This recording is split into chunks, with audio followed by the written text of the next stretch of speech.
Nous cheminons enfin avec Abraham Avinu, Abraham notre Père. Et c'est une lumière magnifique que nous recevons après l'obscurité du Maboul de Noar, avec le déluge, et après la création du monde et la faute d'Adam. Enfin, nous sommes avec un exemple absolu d'humanité. Une chose que nous ne comprenons pas. Dieu dit à Abraham, va vers toi, hors de la terre de ton pays natal et de la maison de ton père, vers la terre que je te montrerai. Mais d'où viennent ces paroles? D'où vient Abraham Avinu? La parole divine s'adresse spontanément à un être humain, sans justification préalable de ses mérites personnels. Nous devons chercher dans le Midrash, parce que nous ne comprenons pas l'immensité de la foi du père de la foi. Abraham brise les idoles de son père, nous dit le Midrash. Effectivement, les idoles, il n'en avait gardé qu'une seule. Il dit à son père, c'est celle-là qui a brisé les idoles. Mais Terrar ne le croit pas, parce qu'il ne croyait visiblement pas aux idoles. Et il l'envoie, il le dénonce à Nimrod le roi, et il sera condamné à ce que nous connaissons, à la fournaise ardente, Orkasidim. Et il sera sauvé par Dieu lui-même. Cet événement s'est passé dès l'âge de 3 ans, une autre version d'il y a 40 ans. Il subit l'épreuve du feu, le fidèle serviteur, redécouvreur du Dieu unique, père du monothéisme.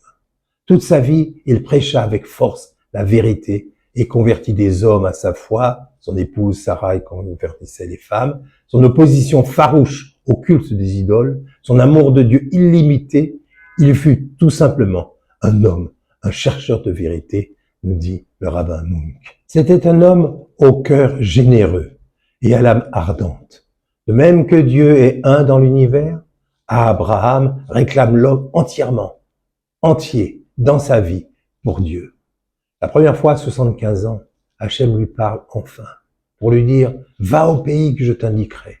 Son nom, Abraham, Père suprême, c'est celui qui domine son corps, celui dont l'âme a réussi à faire que son corps et son âme ne fassent qu'un. Va vers le corps que je t'indiquerai, on aurait pu écrire.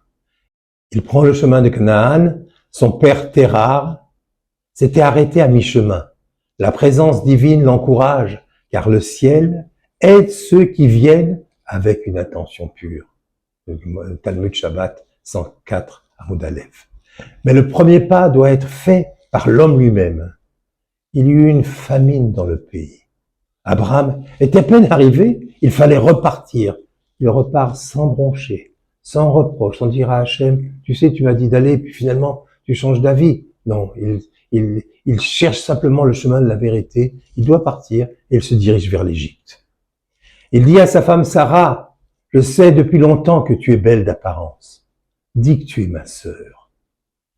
Dis que tu es ma sœur, car si tu dis que tu es mon épouse, on me tuera, on voudra t'épouser. Sinon, si tu dis que tu es ma sœur, on me fera du bien en ton honneur, on me fera des cadeaux. Ces paroles sont incroyables. Comment les comprendre? Comment leur donner un sens? Narmanide critique sévèrement l'attitude de notre patriarche. Elle aurait pu se faire tuer, dit-il. Mais nous savons pourtant qu'Abraham n'était ni lâche, ni cupide. Il affronta la puissance des 4 rois pour sauver son neveu Lot. Nous sommes obligés d'ouvrir le livre le Zohar pour essayer de deviner ce qui se passe entre les lignes. Abraham n'avait pas regardé l'aspect de Sarah, tant était grande sa pudeur qui régnait entre eux. Vers l'Égypte, Sarah se dévoila. La fatigue du voyage ne l'avait pas effleurée. Intacte sa beauté. Il remarqua que la présence divine était avec elle, qu'elle était lumineuse. Il s'enhardit et dit, elle est ma sœur, comme on dit de la sagesse, tu es ma sœur. Et elle, la présence divine, me fera du bien grâce à toi. Le Zohar nous dit que l'homme est nommé Nishmata la Nishmata, l'âme de l'âme. Elle se délecte de la lumière divine, tandis que l'individualité, Nefesh, reste dans le corps. Nous ne divorcerons jamais de notre père, de notre mère, de notre frère, de notre sœur, car nous sommes liés l'un à l'autre. Un amour plus fort que la mort, comme l'amour que partageaient Sarah et Abraham.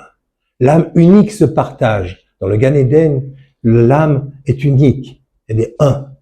Le couple, lors de son mariage, l'âme un va se séparer en deux et s'unit et pénètre deux corps. En français, on dit ma moitié. On dit mon âme sœur.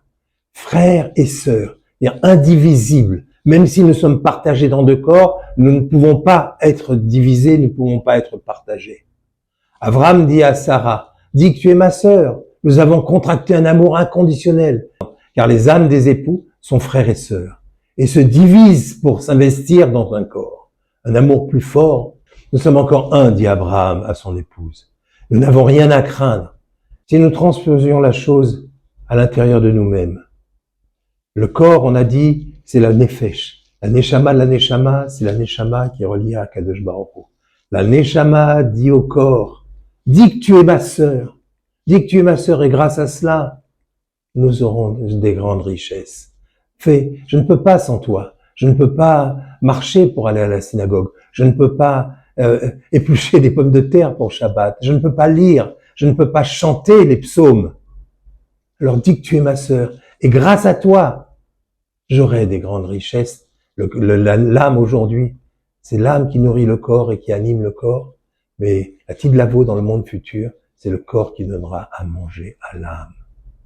Voilà peut-être un secret un peu dévoilé. Nous voyons la même histoire avec Esther et Mordechai.